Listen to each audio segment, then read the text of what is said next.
Hi there. This video focuses on the trial, summaries, and economic sections of the ISOFAST Economic Decision Aid tool. To learn about the statistics behind this section, please see our soon-to-be-released video, ISOFAST Analytics.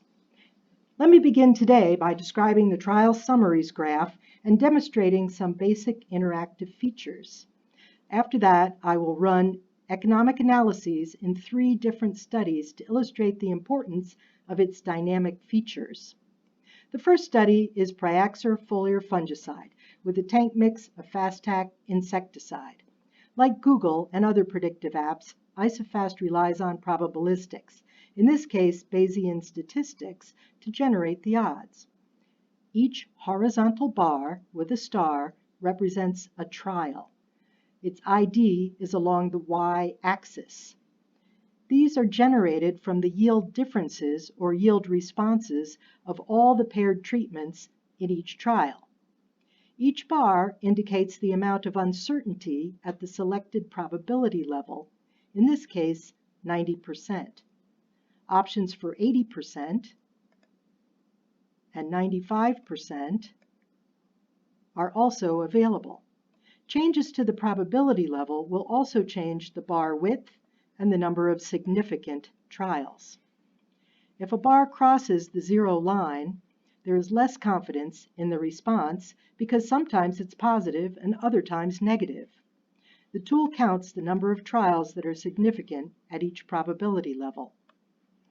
The width of each bar is determined by the variation or noise within the trial and the variation or noise between other trials in the study with similar means and variance. Stars represent the best estimate for use in economic decision-making.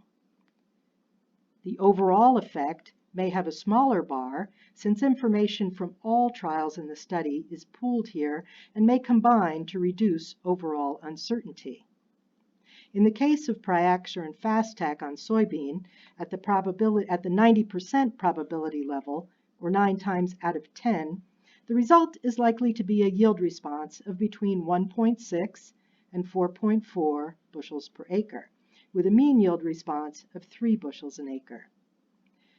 Before moving on, I'll point out that the results can also be viewed as percent change. This is handy when comparing effects between different crops. To run the economic analysis, click on the green button. This will bring up a dynamic data entry box. Each study has default approximate values for grain market price and treatment and application cost. As you change these values, new economic outcomes are calculated on the fly. Let's begin by running default values, which at this time of the recording are $9 a bushel for soybean and $27 an acre for product foliar application. ISOFAST uses a common distribution of means of potential yield responses for risk analysis. Each point on the curve is associated with a probability to exceed the break-even cost of application. In this case, the range of probability is between ½ bushel and 5½ bushels per acre, and the median yield response is 3 bushels an acre, precisely the same as the overall estimated best guess for decision making, which is why I selected this study as one example. In this study, there's a 50-50 chance that yield response will be above or below break even. Let's see now what a 50-cent change in market price each way will do to the probability of exceeding break-even cost. With soybean at $9.50, there is now a 60% chance, or 6 times out of 10, to exceed break-even. If soybean, however, is $8.50, the probability to exceed break-even changes to 41%, or only 4 times out of 10. If we leave soybean at $9 and change the application cost from $27 to $25, there's again a 60% chance to exceed break-even.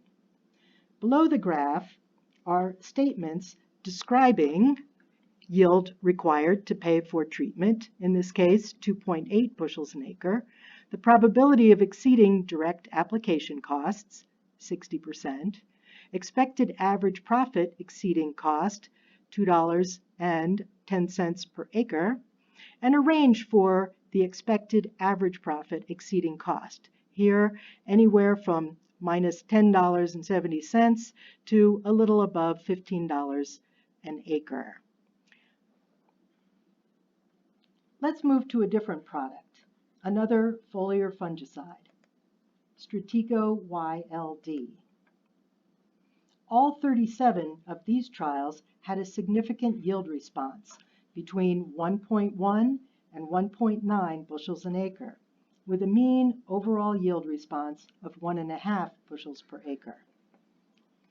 Running the analysis with the default values of $9 beans and $20 application cost, the probability to exceed break-even is 0%.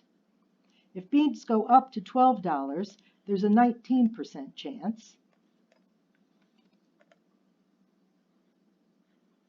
However, once beans reach $14 a bushel, there's a 63% chance to exceed break-even. Only by lowering the application cost will the market price required to exceed break-even also be lower. Finally, I'll demonstrate a case where none of the trial results is significant.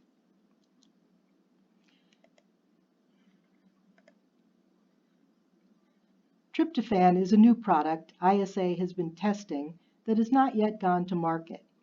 It can be foliar applied alone or with other products, except dicamba due to labeling, before first flower and after there's enough canopy to absorb foliar application. With soybean at $9 and hiring spraying done, the application cost is expected to be about $16 per acre. With these values, there's only a 37% chance to exceed break-even. If the farmer applies the product himself for around $12 an acre, there's now a 56% chance to exceed break-even. Thank you for watching. Please check back for new videos on our YouTube channel.